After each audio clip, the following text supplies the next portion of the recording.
नमस्कार। दिल से के इस एपिसोड में आज हम ऐसे प्रदेश की बात करेंगे, अगर वो प्रदेश को दुनिया के अगर देशों के जनसंख्या के हिसाब से देखा जाए तो 5वें नंबर पे पड़ेगा और उस प्रदेश की राजनीति हिंदुस्तान की राजनीति तय करती है। और 2024 की इलेक्शन में जो सुनामी उस प्रदेश में आई, उसकी वजह से मोदी जी थोड़े धीमे पड़ गए।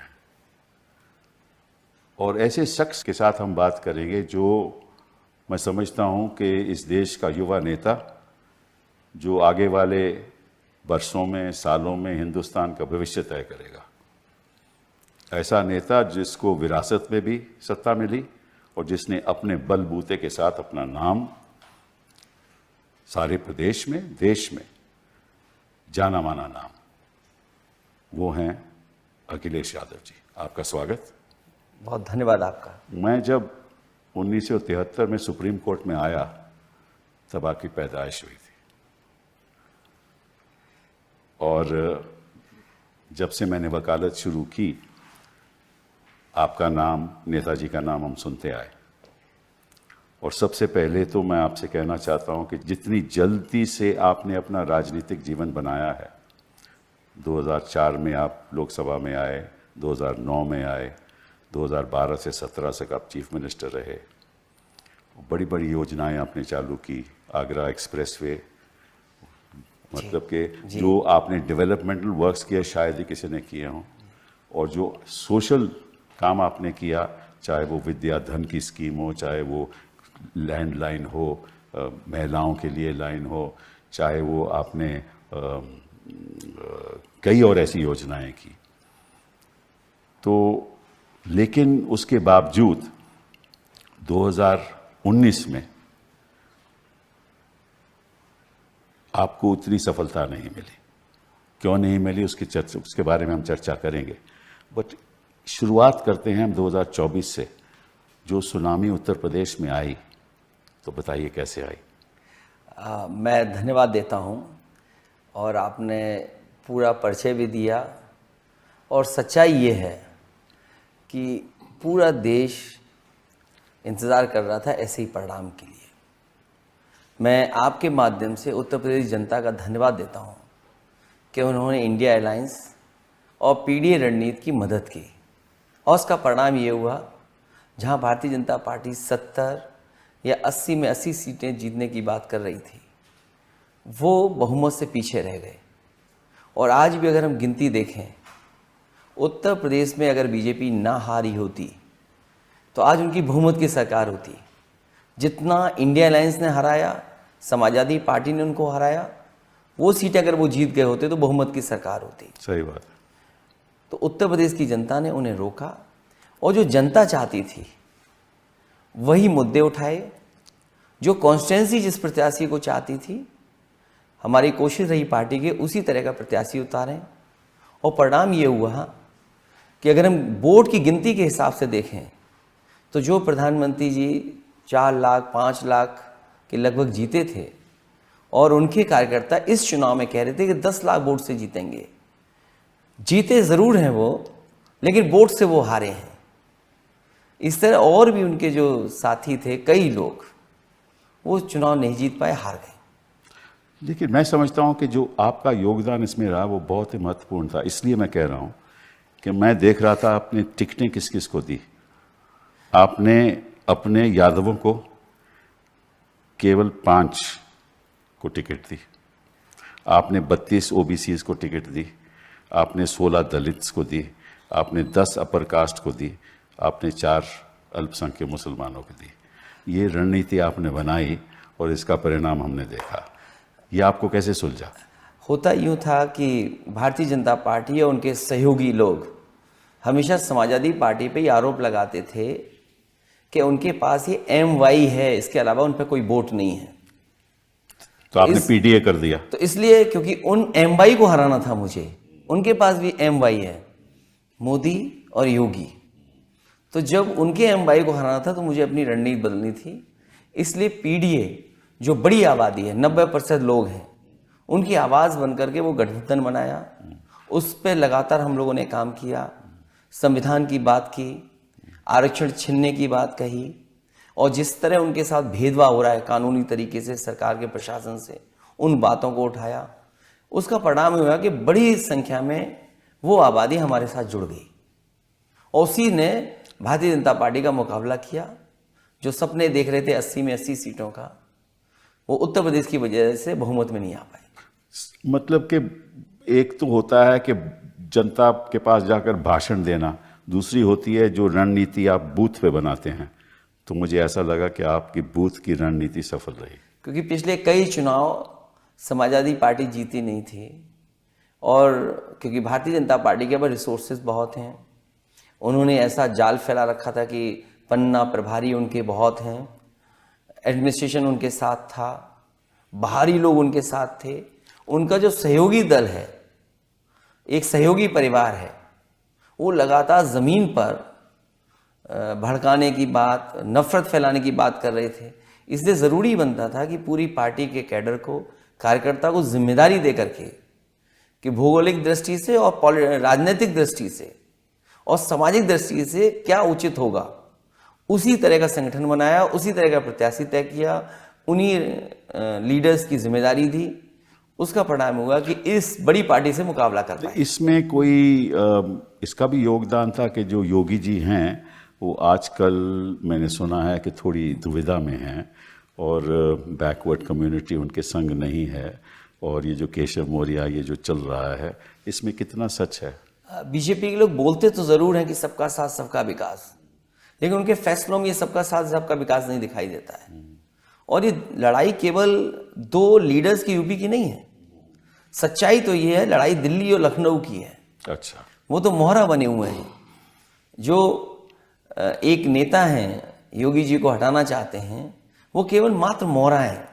लड़ाई तो दिल्ली और लखनऊ की है। आपने कहा ना कि 100 लाओ और सरकार बनाओ, तो इधर बाजार में चीजें देखते हैं कि समय समय ऑफर आता है। तो मैंने कहा पॉलिटिकल ऑफर भी दिया जाए उनको और कहा जाए कि हमारे पास तो हैं संख्या, अगर वो 100 ले आए तो मुख्यमंत्री बन सकते हैं, बहुमत के पास पहुंच सकते हैं। तो इसका मैं समझता हूँ कि योगी जी को भी बहुत नुकसान होगा, और जो उथल पुथल जो उत्तर प्रदेश की राजनीति में होगा उसमें फ़ायदा आपको होगा अगली बार असेंबली। इन्हें अपने जो कार्यकाल किया है और क्या फैसले जनता के लिए, उसका असर पड़ेगा ही पड़ेगा। और ये जो दूरियां बन रही हैं आपस में उनके, और दूरियों की वजह से जो जनता की काम नहीं हो रहे हैं, ये कोई कुर्सी बचाने के लिए आज का जो फैसला, हाल में जो फैसला आया लिया सरकार ने कि जो मुस्लिम लोग हैं वो अपनी तख्ती लगा लें, वो इसलिए लगाया उन्होंने क्योंकि वो अपनी कुर्सी बचाना चाहते हैं। वो कुर्सी बचाने के लिए उन्होंने ये फैसला लिया। जो कावड़िया की बात जो हो रही है, कावड़िया को, ये जो कावड़िया के लिए जाने वाले रास्ते पर, और खासकर उनकी नज़र थी कि मुस्लिम जो लोग हैं उनकी तख्ती लग जाए, वो रास्ता अपनाना इसलिए चाहते हैं वो इस तरह का क्योंकि उनके अंदर झगड़ा है, उस झगड़े को छिपाने के लिए ये सब फैसले लिए गए। पर वो कहते हैं कि अखिलेश जी आपके टाइम भी डायरेक्टिव तो आपने दिया था, ये कहते हैं। नहीं, ठीक बात है। क्योंकि वो उनके पास कागज होंगे, तो वो इसलिए नहीं था कि आप उससे नफरत फैलाएं। कोई भी चीज़ की जाती है तो रजिस्ट्रेशन होता है उसका। मान लीजिए हम अपनी गाड़ी पर ड्राइविंग लाइसेंस लगा के तो नहीं चलते हैं ना, नहीं आपने जब कोई मांगता है तो ड्राइविंग लाइसेंस दिखाते हैं। मैंने सुना है कि जो आपका जो डायरेक्टिव था वो ये था कि भाई अगर आप रेस्टोरेंट हैं, जो आपका लाइसेंस है वो लाइसेंस आप दिखाइए, दिखना चाहिए। और चाहिए। कोई आपका डायरेक्टिव नहीं था? नहीं, बिल्कुल नहीं। बिल्कुल तो मतलब कि ये भी एक मैं समझता हूं कि फैला रहे हैं, गलत चीज फैला रहे हैं, इनकी आदत है। क्योंकि जब बैकफुट पे चले गए, जनता इस फैसले के पक्ष में नहीं है, चाहे वो हिंदू हो चाहे मुसलमान हो, क्योंकि कारोबार जोड़ता है हमें एक जगह पर। क्या पता कौन किसके साथ जुड़ा हुआ है कारोबार से। एक मुसलमान का रेस्टोरेंट है, उसमें सारे हिंदू काम करते हैं, ठीक बात है। तो अगर वहां जाके आप खाना नहीं खाओगे तो नुकसान किसको होगा? ठीक बात है। और इसी तरह बहुत सारी कारोबार हैं, दलित लोग हैं जो चलाते हैं, ठीक तो बात। अगर वो कहने लगे कि हम इसके मालिक हैं तो उसका नतीजा क्या होगा सब जानते हैं। तो ये सरकार समझ नहीं पा रही है, कारोबार लोगों को जोड़ती है, कारोबार लोगों के बीच में उठना बैठना बनाता है। बहुत दुख की एक बात कारोबार से हर तरह के लोग जुड़े रहते हैं। ये केवल कुर्सी, वोट नफरत, इसलिए ये फैसला ले रहे हैं ऐसे। पर नफरत तो ये पिछले 10 साल से चला रहे हैं, अब तो इनको पता चलना चाहिए कि नफरत की बात अब जनता मान नहीं रही, जनता समझ गई है कि ये तो भाषणों की सरकार है, ये काम करने वाले तो है ही नहीं। जब ये अयोध्या से हार गए तो इनको पता है कि सांप्रदायिक राजनीति का अंत हो गया है। तो जो सांप्रदायिक राजनीति का जो दिया है वो फड़फड़ा रहा है, जैसे दिए आखिरी में बुझने से पहले रोशनी ज्यादा करता है, जी हाँ, हलचल ज्यादा मचाता है। बिल्कुल। तो सांप्रदायिक राजनीति खत्म हो रही है, इसलिए फड़फड़ा रहे हैं कि कोई फैसला ऐसा लें कि लोगों के दिल और दिमाग में वो बात जाए जिससे कि दूरियां बने।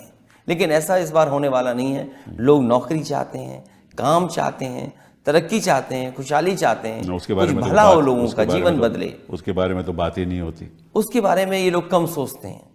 केवल लोगों में दूरियां बन जाएं उसके लिए ज़्यादा ये विचार करते हैं। अच्छा, ये बताइए कि चुनाव के दौरान कितनी हद तक इन्होंने बूथ लेवल पे दखल अंदाजी की? ऐसे बहुत से उदाहरण हैं, मैं दे सकता हूँ। और मुझे याद है जब रामपुर का बाई इलेक्शन हुआ था लोकसभा का, इलेक्शन कमीशन की कोशिश ये रहती है और प्रशासन की कोशिश हमेशा ये रही है कि लोग ज़्यादा से ज़्यादा लोग आएँ और वोट डालें आकर के। उत्तर प्रदेश में पहली बार देखा है कि शासन, प्रशासन और इलेक्शन कमीशन भी इस कोशिश में था कि लोग वोट डालने ना आए। और ये तरीका इन्होंने वहाँ अपनाया जहाँ वो जीत नहीं सकते थे या उनको लगता था कि वो हारने वाले हैं। संभल में किया इन्होंने और कॉन्स्टिट्यूंसीज में किया, हमारी कॉन्स्टिट्यूंसी में किया। कन्नौज में अच्छा। भारतीय जनता पार्टी के जो नेता थे वो जा कर के बूथ पर समाजवादी पार्टी के जो एजेंट्स थे उनको डरा धमका रहे थे और अपने लोगों को उत्साह पैदा कर रहे थे। तो मशीन से सुना है बटन भी दबाते हैं जब उनको कई मालूम- जगह गए और मैंने तो एक वीडियो डाला था जिसमें हालांकि इलेक्शन कमीशन ने कार्रवाई की। जो प्रिसाइडिंग ऑफिसर या जो उस पोलिंग बूथ पे जितने भी कर्मचारी थे वो सस्पेंड किए गए, कार्रवाई हुई उनके ऊपर। अच्छा। क्योंकि एक बीजेपी के नेता ने वहां पर उनके बच्चे ने वोट ही नहीं डाले बल्कि उसका वीडियो बनाकर, रील्स बनाकर के सोशल मीडिया पे डाला। तो वो 8 वोट डाले एक व्यक्ति ने, तो ऐसे तो और जगह भी किया होगा इन्होंने। तो मैं जब कन्नौज में चुनाव देख रहा था तो मैंने देखा कि भारतीय जनता पार्टी के लोग बूथ पे जाकर डिस्टर्ब कर रहे हैं, तो मजबूरी में मुझे निकलना पड़ा। तो तब जाकर के प्रशासन ने थोड़ी सख्ती की। तो इसका मतलब ये जो 240 भी इनके आए हैं, असलियत तो थोड़ी बहुत सी जगह हैं, फर्रुखाबाद का इलेक्शन है, इतनी लाठी चली वहाँ और इतना दबाव बनाया प्रशासन ने। सुनने में आ रहा है कि वहाँ के जो जिलाधिकारी हैं उनके पास दिल्ली से और लखनऊ से फ़ोन गया और उसका परिणाम बदल दिया।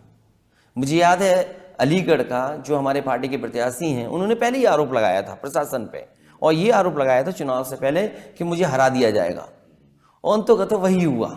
पूरी जनता उनके साथ थी। आज भी वो कहते हैं कि उन्हें हराया गया। तो ऐसी बहुत सी जगह हैं जहां प्रशासन ने, और वोटिंग के दिन पर प्रशासन ने बीजेपी के कार्यकर्ताओं से मिलकर के काम किया। ये तो जाहिर है कई ऐसे खबरें हमें भी मिल रही हैं। तो इसका मतलब ये है कि 240 तो इनको खैर दिखावे में तो 240 हैं, लेकिन असलियत इनकी उससे भी कहीं और 30-40 सीटें कम रही होंगी क्योंकि वो जीत गए हैं आज, तो संख्या बता सकते हैं। लेकिन सच्चाई ये है कुछ हमारे ऐसे भी साथी हैं जिनको सर्टिफिकेट नहीं मिला लेकिन वो जीते हैं जनता की नजरों में। जी हाँ, जी हाँ।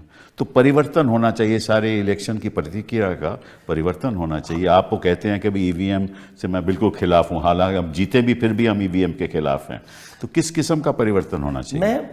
मुझे याद है जब मैं 2022 का चुनाव हारा, उस समय किसी भाषण में मैंने ये बात कही कि समाजवादी पार्टी के जो वोटर्स थे उनके डिलीट कर दिए गए वोट, जिसका परिणाम ये हुआ कि हम चुनाव हार गए। इलेक्शन कमीशन ने मुझे नोटिस दिया और नोटिस में कहा कि किस आधार पर आप ये बात कह रहे हैं कि वोट डिलीट कर दिए गए और वो भी आपके यादव और मुस्लिम। तो मैंने अपने वर्कर्स से मिलकर के और पार्टी के लीडर से मिलकर के एक सूची तैयार की और जिन लोगों का वोट डिलीट कर दिया गया था, जिन्होंने वोट पहले डाला था, वोटर लिस्ट में नाम था, वाकायदा उनका एफिडेविट के साथ मैंने 18,000 ऐसे वोट जो समाजवादी पार्टी के वोटर थे जिसमें कि यादव और मुस्लिम थे, उनको मैंने सूची इलेक्शन कमीशन को दी और इलेक्शन कमीशन ने किसी पे कार्रवाई एक भी नहीं की, आज तक नहीं की, अभी तक कार्रवाई नहीं की। अगर एक भी आरओ सस्पेंड हो जाए या एक भी अधिकारी के खिलाफ कार्रवाई हो जाती तो भविष्य में ये वोटर लिस्ट में जो जानबूझ करके वोट डिलीट किए जाते हैं वो नहीं वो देखिए जनवरी पहली किसी भी साल में वोटर लिस्ट तय होता है। जी हाँ, 1 जनवरी कोई भी नया साल हो, उसके बाद जब इलेक्शन होता है, चाहे वो जून में हो, अक्टूबर में हो, जब भी हो, तो तब उस एंड टाइम पे लाखों की संख्या के, सैकड़ों की संख्या के वोटर की लिस्ट में डिलीट हो जाते हैं। इनको पता चल जाता है कि किस किस जहाँ कौन सी गली है जहाँ इनके पक्ष में वोट नहीं मिलने वाला, उसी को वो डिलीट कर देते हैं। तो बेचारा जो वोटर है वो जाता है वहाँ और उनको देखता है कि भाई मेरा तो वोट ही नहीं है। तो ऐसे तो ये आम करते हैं और चुनाव आयोग इसके बाद कोई कदम नहीं उठाता। मुझे याद है आजमगढ़ में, मुझे बाई इलेक्शन जब हुआ था आजमगढ़ का, तो उस समय क्या हुआ, लोगों को घर से नहीं निकलना दिया। ठीक बात है, प्रशासन इनके साथ, पुलिस इनके साथ मिली हुई, संभल में किया, इस बार संभल में किया, तभी लोग निकले और वोट डाले। मैं अपना थर्ड फेज के बाद जो पॉलिटिकल स्पीचेस दे रहा था, मैं बात यही कहता था कि वोट डालने के लिए डरोगे तो नहीं, घर से निकलोगे तो सही, आप निकल के वोट जरूर डालना, कोई रास्ता अपनाना, वोट डालना। लेकिन सुना प्रभाषण, तो ये चीजें हुई हैं और कई जगह हम लोगों ने जब शिकायत की इलेक्शन कमीशन को, तो इलेक्शन कमीशन ने कभी कार्रवाई नहीं की। मुझे अच्छी तरह याद है जब कभी भी चुनाव यूपी में होते थे, डीजीपी हटते थे, चीफ सेक्रेटरी हटते थे, या संबंधित अधिकारी जिनकी शिकायत की जाती थी उनको हटता था। सेशन साहब का वक्त था। और इस समय देखिए कि जहां बीजेपी की सरकार स्टेट में नहीं थी वहां तो अधिकारी हटाए गए, लेकिन यूपी में जो एक्सटेंशन पे हैं, जो चीफ सेक्रेटरी एक्सटेंशन पे थे, उन्हें नहीं हटाया गया, इलेक्शन उन्हीं से कराया गया। डीजीपी परमानेंट नहीं है, वो सरकार की मेहरबानी पर डीजीपी हैं, उनके खिलाफ कार्रवाई नहीं। मैं आपसे गंभीर सवाल पूछना चाहता हूं, अगर ऐसी बात है और हम सभी लोग चाहते हैं कि निष्पक्ष तरीके से इलेक्शन होना चाहिए, तो ऑपोजिशन के जो नेता हैं, दल हैं, वो इकट्ठा होकर चीफ इलेक्शन कमिश्नर के खिलाफ कार्रवाई क्यों नहीं करते? ये सच है कि इस तरह का कदम हम लोग को उठाना चाहिए, सब पॉलिटिकल पार्टीज को मिल करके। आप इसमें पहल कीजिए ना। मैं इस पर तैयारी करनी चाहिए, और इसलिए ज़रूरी है तैयारी कि कई बार लोगों को भरोसा नहीं है। जो बात पिछले सवाल में आपने पूछा था ईवीएम को लेकर के, कई देश जो डेवलप्ड कंट्रीज हैं वहां भी नहीं, उनमें अनकॉन्स्टिट्यूशनल है। अगर ईवीएम आप इस्तेमाल जर्मनी के सुप्रीम कोर्ट, जर्मनी में वहाँ के सुप्रीम कोर्ट ने ये कहा है कि अगर ईवीएम का आप इस्तेमाल करते हैं तो अनकॉन्स्टिट्यूशनल है, और बहुत से जगह देशों में बैलेट से वोट पड़ रहा है, तो हमारे देश में क्यों नहीं? तो आप नेता लोग बैठिए और इस पे तय कीजिए कि क्या होना चाहिए, क्योंकि ऐसा तो होना नहीं हो सकता कि भाई इलेक्शन कमीशन शासन के साथ मिला हो और एक तरफिया काम हो रहा हो। तो उससे तो इलेक्शन फेयर नहीं हो सकता है, और फिर ट्रांसपेरेंसी कैसे आएगी? लोग जान रहे हैं कि वोट किसको दे रहे हैं, उससे दुश्मनियां बढ़ रही हैं। चलिए, ये तो हो गई उत्तर प्रदेश की बात। अब देखते हैं ट्रांसपेरेंसी पार्लियामेंट में क्या हो रहा है। क्या यहाँ भी ट्रांसपेरेंसी है? आपके स्पीकर लोग, आपके चेयरमैन साहब माइक बंद कर देते हैं, बोलने नहीं देते, इंटरप्ट करते हैं। आप लोग क्या कर रहे हो?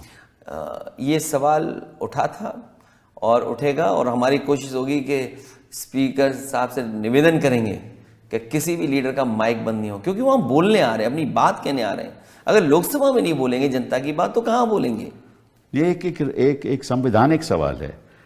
आर्टिकल 105 ऑफ द कॉन्स्टिट्यूशन कहता है कि किसी भी सांसद को बोलने का पार्लियामेंट में हक है। ये उसका हक है जी, subject to rules, subject to procedure. अब हमारा लोकसभा का प्रोसीजर या राज्यसभा का प्रोसीजर, उसमें कहीं नहीं लिखा हुआ कि किसी का माइक बंद हो सकता है, कहीं नहीं लिखा हुआ। ये भी कहीं नहीं लिखा हुआ कि इंटरप्ट करना चाहिए, चेयरमैन साहब को या स्पीकर साहब को इंटरप्ट करना चाहिए। ये भी नहीं लिखा हुआ कि अगर विपक्ष प्रोटेस्ट कर रहा है तो उसको जनता को नहीं दिखा सकते आप, ये भी नहीं लिखा हुआ। तो ये चीज़ें अगर स्पीकर साहब कहते हैं हम नहीं करते, तो इसका मतलब कोई अधिकारी कर रहा है। जो अधिकारी कर रहा है वो संविधान का उल्लंघन कर रहा है। तो ये नेता लोग, विपक्ष के लोग क्यों नहीं ये बात उठाते? हम लोग तो ये जानना चाहेंगे उस अधिकारी को निर्देश कौन दे रहा है। वो तो ऑब्वियस है, वो तो ऑब्वियस है। तो इसका मतलब ये हुआ कि सरकार ही निर्देश दे रही है। बिल्कुल। तो बहुत जल्दी, क्योंकि पिछली बार भी बात सवाल उठा था और सदन बहुत दिन नहीं चला पिछली बार। आज पहला दिन था बजट का, कल बजट पेश होगा। ये बात अगर आएगी तो हम सब मिल करके आवाज़ उठाएंगे कि किसी भी सांसद का माइक बंद नहीं हो। हम यहाँ बोलने आते हैं, हमारा अधिकार बनता है कि हम अपनी बात कहें। मैं आपको सुझाव दूंगा, अगर आप आवाज़ उठाएंगे तो मुझे मालूम है उसका निर्णय क्या होगा। और अगर वही निर्णय होगा जो मैं समझता हूँ, तो निश्चित रूप से आपको पार्लियामेंट में सुप्रीम कोर्ट जाना चाहिए, क्योंकि ये आपका संवैधानिक हक है। देखिए, आपको याद होगा कि एक ऐसा वक्त होता था जब दूरदर्शन केवल क्रिकेट मैच दिखा सकता था, कोई और दिखा नहीं सकता था। हाँ? फिर 1990-91 में मुझे याद है एक फैसला आया सुप्रीम कोर्ट का कि आम जनता का हक है देखने का क्रिकेट मैच को, ये part of freedom of expression है। ठीक है ना? तो जो भी कार्रवाई पार्लियामेंट में हो रही है, that is part of freedom of expression of the people of this country.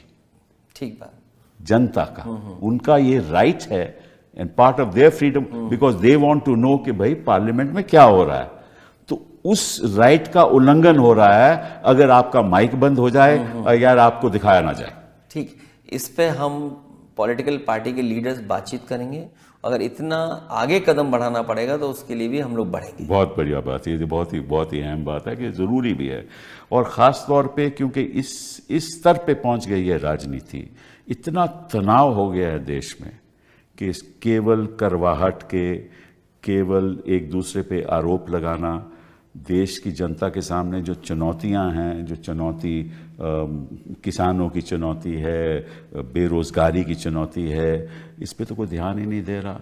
और जिस तरह से नीट में हो रहा है, मैंने तो हमारी पहली बार इतिहास में ऐसा हुआ है। और नीट के बारे में सुप्रीम कोर्ट रोज़ के रोज़, सुप्रीम कोर्ट बेचारी क्या कर सकती है? सुप्रीम कोर्ट को तो इतना ये तो यही कदम उठाएंगे ना ठीक करने के लिए, लेकिन हर न्यूज़ पेपर, हर पेपर का लीक हो रहा है, तो इसमें भी विपक्ष क्या करने वाला है? नहीं, हम लोगों ने तो कहा सदन में आज कि नीट का, केवल नीट का रिकॉर्ड नहीं है, जो रिकॉर्ड बनाया इन्होंने, ये पेपर लीक का रिकॉर्ड बना रहे हैं सरकार के लोग। कोई रिकॉर्ड बनाए या ना बनाए, पेपर लीक सबसे ज़्यादा है। और नीट इसलिए हुआ है कि कहीं ना कहीं इनके अपने लोग उसमें शामिल हैं। जो एग्जामिनेशन सेंटर्स थे या जो रिजल्ट सुप्रीम कोर्ट के माध्यम से हम लोगों की जानकारी में आ रहा है कि अगर 30,000 सीटें हैं सरकारी, और कुछ ही सेंटरों से अगर वो 30,000 सीटें भर दी जाएंगी, और वो दिख रहा है कि 600 या 650 या आउट मार्क्स जहां आ रहे हैं, वो सेंटर्स कहाँ के हैं? सीकर का पता लग रहा है कि 2000 से ज्यादा एक ही जगह बच्चे पास हो गए, जिनको इतने बड़े पैमाने पर सरकारी फिर डॉक्टर बन जाएंगे, वो फिर डॉक्टर बन जाएंगे। तो वही हमारी जान से खिलवाड़ कर रही है सरकार। कम से कम सरकार को इससे हमारी जान से खिलवाड़ ना करें, लोगों की जान से खिलवाड़ कर रही है सरकार। नहीं, बहुत ही गंभीर मामला है, बहुत ही ज्यादा। और लोग पकड़े जा रहे हैं, सीबीआई ने पकड़ा है, तो अगला सरकार को किस बात से ये रोकने की प्रयास करेगी, परीक्षा क्यों नहीं कैंसिल कर रहे हैं?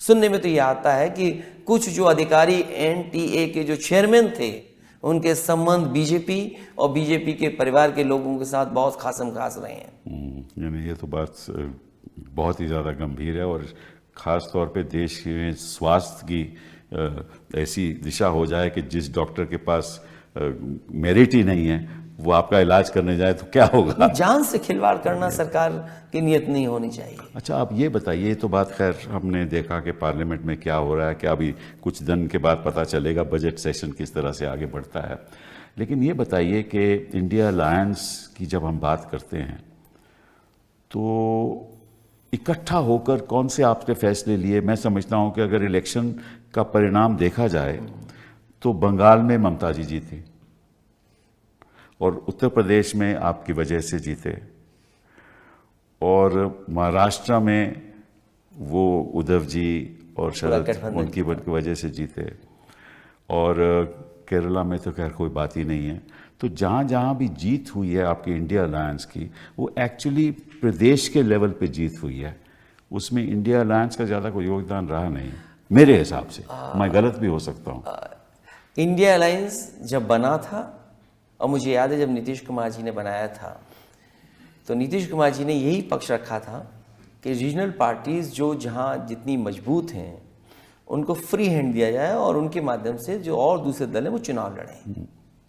और वो जब रिजल्ट आया तो वो दिख रहा है, जो कभी नीतीश कुमार जी ने कहा था। जी हाँ, यही बात मैं चर्चा करना। नीतीश कुमार, जहाँ से इंडियन अलायंस बना था, जी हाँ, इंडियन अलायंस का एक एडवांटेज जो हम लोगों को मिला वो ये था कि नेशनल नैरेटिव एक बन गया। जी हाँ, कि जो नेशनल लेवल पर बीजेपी का कोई मुकाबला कर सकता है तो वो एक इंडियन अलायंस है। लेकिन इंडियन अलायंस के अंदर जो रीजनल पार्टीज थीं, जो जिस प्रदेश में था उसने अपने हिसाब से परिस्थितियां समझी, उस हिसाब से जो लड़ाई लड़ी उसका परिणाम है कि बीजेपी को रोका जा सका। बिल्कुल बिल्कुल सही। वो आदरणीय ममता जी ने जो बंगाल में लड़ाई सीधी लड़ी, बिहार में हम थोड़ा चूक गए, दिल्ली में हम थोड़ा पीछे रह गए। जहां हमें उम्मीद थी कि मध्य प्रदेश में अच्छा होगा इंडिया अलायंस, या तेलंगाना में बहुत अच्छा होगा, कर्नाटका में बहुत अच्छा होगा। जहां तो 1-to-1 रहा, देखिए ना, जहां देखिए आप कोई भी प्रदेश में 1-to-1 जहां फाइट हुई, गुजरात में 1-to-1 फाइट हुई, मध्य प्रदेश में 1-to-1 फाइट हुई, वहां अलायंस का कोई जोर ही नहीं रहा, क्योंकि वो तो कांग्रेस वर्सेस बीजेपी था। तो कहने का मतलब ये है कि जो आपकी प्रदेश की पार्टियां हैं उनकी वजह से आज विपक्ष की इतनी सीटें आई हैं, लेकिन जो इंडिया अलायंस का एक ढांचा बनना चाहिए, मैं समझता हूं वो आज तक नहीं बना। हो सकता है उस समय हम लोगों ने थोड़ा ज़्यादा गुजार दिया, अगर समय न गुजारा गया होता तो शायद सरकार भी इंडिया अलायंस की होती। आपको एक सेक्रेटेरिएट बनाना चाहिए था, इंडिया अलायंस का सेक्रेटेरिएट बनाना चाहिए था। वहाँ आपको इंडिया अलायंस के स्पोक्स पर्सन होने चाहिए थे, ताकि अगर मोदी जी कुछ कहें तो अलायंस की तरफ से कोई बोलने वाला हो, रिएक्शन आना चाहिए। ठीक है ना। तो ये जो नहीं बना ढांचा, उससे मैं थोड़ा समझता हूँ कि आपका नुकसान हुआ है। अभी आपके पास 5 साल हैं, तो मैं समझता हूँ कि इस संदर्भ में थोड़ी शुरुआत आप लोगों को करनी चाहिए। अभी उस पर पीछे मुड़ के क्या देखें, लेकिन हाँ आगे कुछ अगर इस तरह के सुझाव होंगे तो विचार करना चाहिए हम सबको। ये बहुत ज़रूरी है, क्योंकि जब तक इकट्ठा होकर आप नहीं लड़ोगे तब तक मोदी जी कुछ ना कुछ षड्यंत्र करते रहेंगे। हाँ, बीजेपी इस समय कमज़ोर है, बीजेपी बैकफुट पर है और बीजेपी को कोई रास्ता नहीं है। अभी तो आपके प्रदेश में बाई इलेक्शन भी आने वाले हैं। उसकी तैयारी है, हालांकि सरकार अपनी तरह से तैयारी कर रही है, बीजेपी सरकार से मिलकर तैयारी कर रही है। लेकिन वहाँ जनता इस बार फिर बीजेपी को हराएगी। तो अभी देखो बाई इलेक्शन में इनकी बुरी हालत हुई है, सब जगह हारे। हाँ, सब जगह हारे हैं अभी। जो जहाँ रिजल्ट हुआ सबसे बुरा हारे वो। बंगाल में तो 4 के 4 सीटें ममता जी जीती। चलिए इस बात को छोड़ के हम बात करते हैं हिंदुस्तान की आर्थिक स्थिति की। हिंदुस्तान की आर्थिक स्थिति इस तरह से उसका ढांचा है कि चंद लोग अमीर के अमीर होते जा रहे हैं और गरीब बेचारा महंगाई की वजह से, बेरोज़गारी की वजह से उसकी ज़िंदगी में कोई प्रोग्रेस नहीं है। तो और विपक्ष का क्या सोच है इसके बारे में? हालांकि जो अभी तक इनके बजट देखे हैं और सरकार के जो फैसले हैं वो अमीर को अमीर बना रहे हैं, गरीब को गरीब बना रहे हैं। कहने को तो उन्होंने कहा कि किसानों की आय दोगुनी होगी, लेकिन किसान जब अपना हिसाब किताब ठीक से लगाता है तो किसान के साथ भी और खेती बाड़ी के साथ भी इन्होंने खिलवाड़ की है। और जिस देश में किसान के साथ खिलवाड़ शुरू होगी वो देश की अर्थव्यवस्था कैसे बेहतर होगी। जो सबसे नीचे हमारे पायदान पे हैं लोग, उनका जीवन क्या बदला है इन्होंने। कहने को सरकार ये कहती है कि हम 5th लार्जेस्ट इकोनॉमी हैं और 3rd लार्जेस्ट इकोनॉमी बन जाएंगे, लेकिन हमारे पर कैपिटा इनकम क्या है? और अगर हम पर कैपिटा इनकम देश की मान लें जो है हमारे लोगों, ब्रिक्स कंट्रीज में से लास्ट हैं हम, अगर हम लास्ट हैं तब भी है, तो फिर हम राशन देकर के कैसे हम लोगों को जीवन यापन करने दे रहे हैं? सही बात है, सही बात। तो आपकी एक तरफ पर कैपिटा इनकम है, दूसरी तरफ आप कहते हैं हम इतने लोगों को राशन दे रहे हैं, उनका जीवन चलवा रहे हैं। $2000 है भाई साहब। आप कंफ्यूज हैं कि आप अर्थव्यवस्था के साथ क्या चाहते हैं। और फिर अगर 5th लार्जेस्ट इकोनॉमी है आपकी, इतने बड़े पैमाने पे बेरोजगार कैसे हैं नौजवान, नौकरी नहीं है, रोजगार नहीं, और फिर आप नौकरी कौन सी दे रहे हैं? आप बड़ा पढ़ा लिखा लड़का आपका डिलीवरी बॉय बन गया। उत्तर प्रदेश में भाई साहब 47 लाख लोगों ने अप्लाई किया 60,000 इंस्पेक्टर की नौकरियों के लिए। ठीक है, 47 लाख मैंने खुद देखा। और वो पेपर जो लीक हुआ था, और अगर रिजल्ट आ गया होता, हो सकता था कि 2 लाख बच्चों को 100 में से 100 नंबर मिले होते।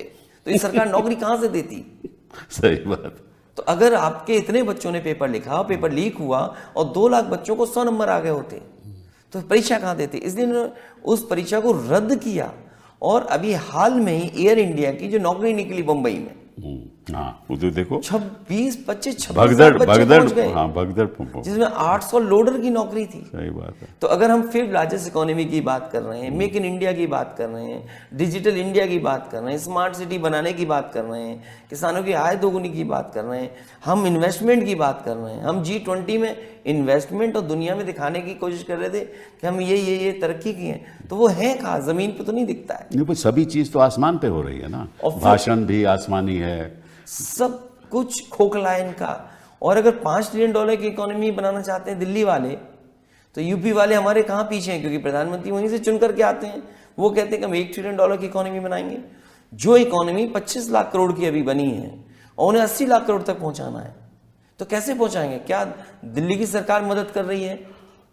और मैंने भी कुछ दिन पहले हाउस में प्रधानमंत्री जी ने जो गांव गोद लिए थे उनके बारे में मैंने कहा कि अगर प्रधानमंत्री जी के लिए हुए गोद गांव की तस्वीर अगर नहीं बदली है, तो देश के गांव की किस गांव की तस्वीर बदली होगी? बट बिजनेसमैन जिनको इन्होंने गोद लिया उनकी तो तस्वीर बदल गई। लेकिन ये सरकार ऐसी भी है, कब किसको गोद में लेगी, कब किसको अनाथ छोड़ देगी। सही बात। तो बहुत जल्दी अनाथ भी छोड़ देती है सरकार। ये बात तो सही है, ये बात तो सही है। तो गांव की जो अर्थव्यवस्था है वो बेहतर नहीं की, स्मार्ट सिटी का सपना दिखाया, अच्छे दिन तो भूल गए। अच्छे दिन तो आने ही नहीं है। हाँ, लेकिन ये लोग चले जाएंगे तो अच्छे दिन तो नहीं आएंगे, खुशियों के दिन तो आएंगे। हाँ, खुशी के दिन। नमामि गंगा, गंगा को साफ करना। अभी लखनऊ में एक नाले पर रिवर फ्रंट बनाना चाहती है सरकार।